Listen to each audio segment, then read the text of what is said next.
Right. ఇంకా ఇంకొకటి, మన దేశంలో ప్రపంచంలో ఎక్కడైనా ఐఏఎస్ ఐపీఎస్ అనేది ప్రతి ఒక్కరి కళ, కొన్ని లక్షల మంది కళ అది.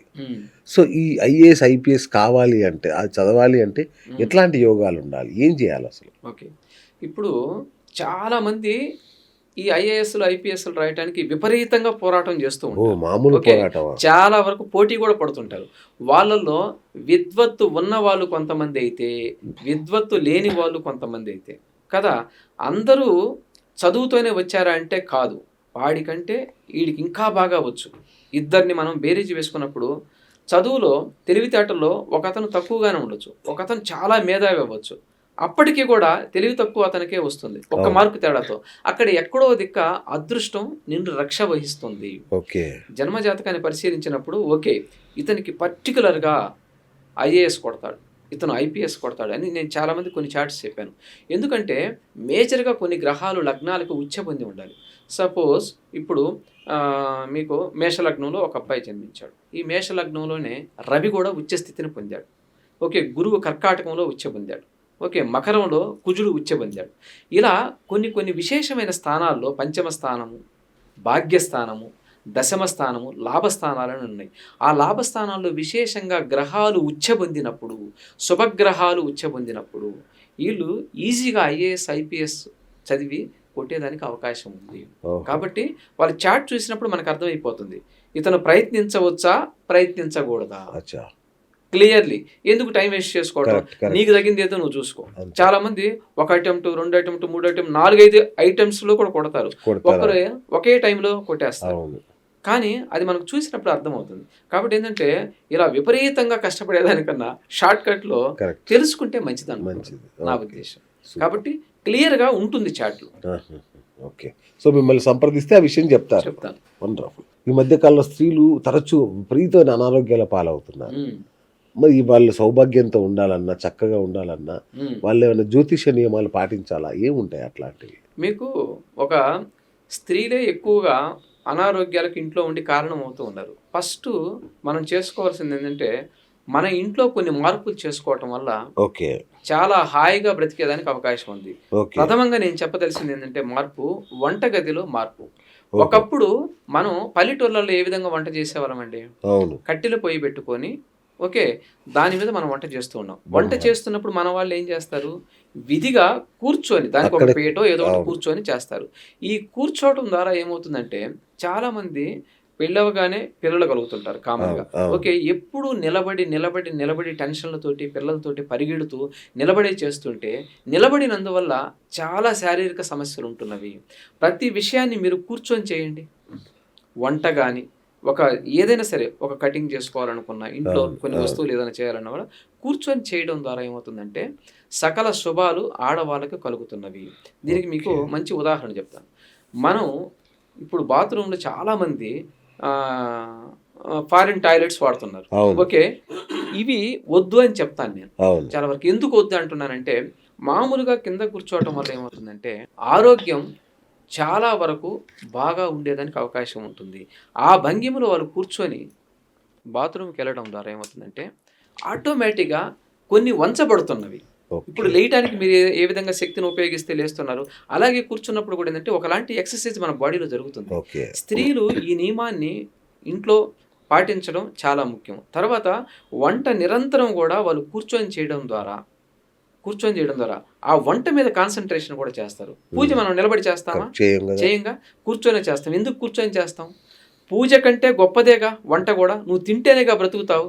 మరి భగవంతుడిని ఎక్కడి నుండి దండం పెట్టుకున్నా చూస్తూ ఉంటాడు. కానీ నువ్వు వంట విషయంలో నిలబడి చేస్తే అనేక రకాల ఆరోగ్య సమస్యలు కోరి తెచ్చుకున్నట్లు అవుతుంది. కాబట్టి వంటగదిలో సమూలంగా ఇప్పుడు నాకు తెలిసిన వాళ్ళందరూ కూడా కొంతమందికి చెప్తూ ఉన్నాను, ఇండివిజువల్ హౌస్లు కలిగిన వాళ్ళకి వంట కింద కూర్చొని చేస్తే ఎలా ఉంటుంది, అలా చేసి మీ యొక్క ఆరోగ్యాన్ని రక్షించుకోండి అని నేను చెప్తున్నాను. నా సలహా ఉత్తమమైన సలహా.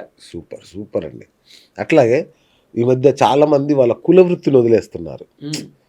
వాళ్ళ వృత్తి కాకుండా ఇంకొక బ్రాహ్మణ్ అనుకొని పౌరోహిత్యాన్ని వదిలేసి సాఫ్ట్వేర్ వైపు వెళ్తున్నారు. ఇట్లా అంటే ఈ యొక్క కుల వృత్తుల్ని వదిలేసి వేరే వృత్తుల వైపు వెళ్ళడం వల్ల ఏమైనా దోషం కలుగుతుందా?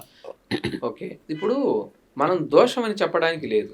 ఎందుకు అంటే, ఇప్పుడు ఏ రకం వర్ణంలో పుట్టినా, ఏ కులంలో పుట్టినా అదే పని చేయాలని మనకి రూల్ ఏం లేదు. ఓకే. ఎందుకు రైట్. రూల్ ఎందుకు లేదంటే, వాళ్ళ పూర్వీకులు చేస్తూ ఉండొచ్చు.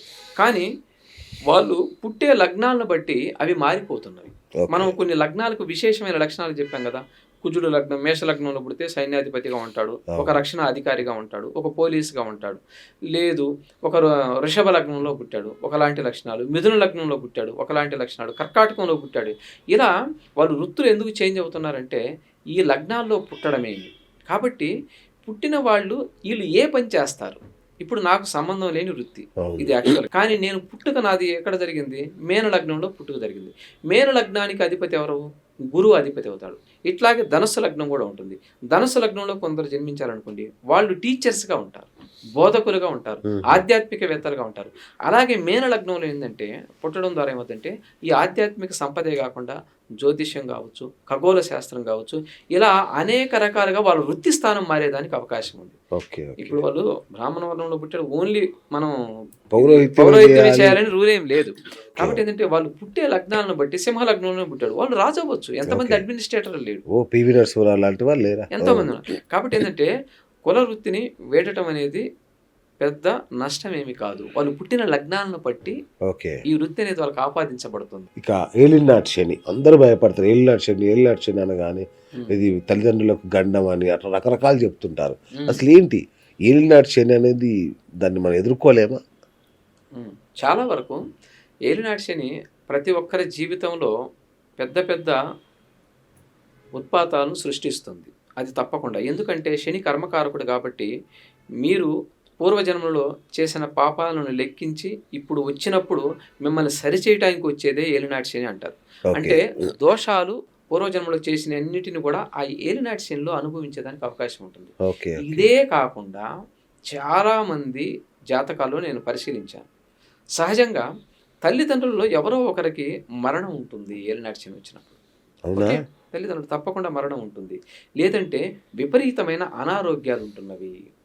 ఈ 7.5 సంవత్సరంలో విపరీతమైన అనారోగ్యాలు ఒకటి, మరణాలు సంభవించడం ఒకటి.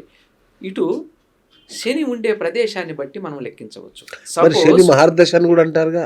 శని మహర్దశ వేరు అసలు. అచ్చా. శని మహర్దశ డిఫరెంట్ ఫలితాలను ఇస్తుంది మీకు. ఓకే. దానికి ఏది ఆపాదించబడిందో ఆ ఫలితాలను మాత్రమే ఇస్తుంది. ఇప్పుడు ఓకే. సపోజ్ శని మీరు మకర లగ్నంలో జన్మించారు. మీకు లగ్నాధిపతి శని అయ్యాడు. లగ్నాధిపతి భాగ్యంలోనో, ఏ పంచమంలోనో, ఏ లాభంలోనో ఉన్నాడు అనుకోండి. మీకు విపరీతమైన రాజయోగాలను ఇస్తాడు శని. ఓకే. అంతేగాని శని ఇబ్బంది పెట్టడు. ఓకే. ఎప్పుడు మీకు శని ఇబ్బంది పెడతాడంటే ఏలినాటి శని వచ్చినప్పుడు మాత్రమే ఇబ్బందులు గట్టిగా జరుగుతున్నవి. లగ్నాలు వాళ్ళు పుట్టిన లగ్నాల్లో బాగోలేని దశల్లో ఉన్నప్పుడు మాత్రమే ఈ యొక్క శని ఇబ్బంది పెట్టడం అనేది జరుగుతుంది. కాబట్టి ఏలినాటి శనిలో ఇప్పుడు ఒక మకర రాశి అనుకున్నాం అనుకోండి. సపోజ్ ఒక మకర రాశో, ఒక కుంభరాశో, ఒక మీన రాశో తీసుకున్నాం. ఈ రాశులకి చతుర్థ స్థానం అనగా కుటుంబ స్థానాల్లో శని ఉన్నాడు అనుకోండి. అప్పుడు ఏమవుతుందంటే కుటుంబంలో ఏదో ఒక పెద్ద విపత్తు జరుగుతుంది ఆ ఏలినాటి శని వచ్చినప్పుడు. ఓకే. అంటే కుటుంబం అనగా వాళ్ళ కుటుంబాన్ని మొత్తాన్ని తీసుకోవాలి. ఎవరికైతే ఏలినాటి శని వస్తుందో వాళ్ళ కుటుంబం అంటే వాళ్ళ నాన్న, వాళ్ళ అమ్మ, అచ్చా. వాళ్ళ అచ్చా. Brothers, okay. వాళ్ళని ఎవరినో ఒకరిని మనం తీసుకోవాలి. ఓకే. కాబట్టి ఏంటంటే వాళ్ళకు కూడా ఈ ఛాన్స్ ఉండేదానికి అవకాశం ఉంటుంది. ఏంటంటే విపరీతంగా ఆరోగ్యం బాగోలేకపోవటం, మరణం సంభవించడం. ఇదంతా దీనివల్లే జరుగుతుందంటే ఒక్క దీనివల్లే కాదు. వాళ్ళ జాతకం కూడా దీనికి లింక్ అయి అటాచ్ ఉంటుంది. ఉంటుంది. ఓహో. కాబట్టి ఏంటంటే అలా విపత్కర పరిస్థితులు జరిగే అవకాశం ఉందని మనం ఏలినాటి శని వచ్చినప్పుడు మనం కనుగొనగలం.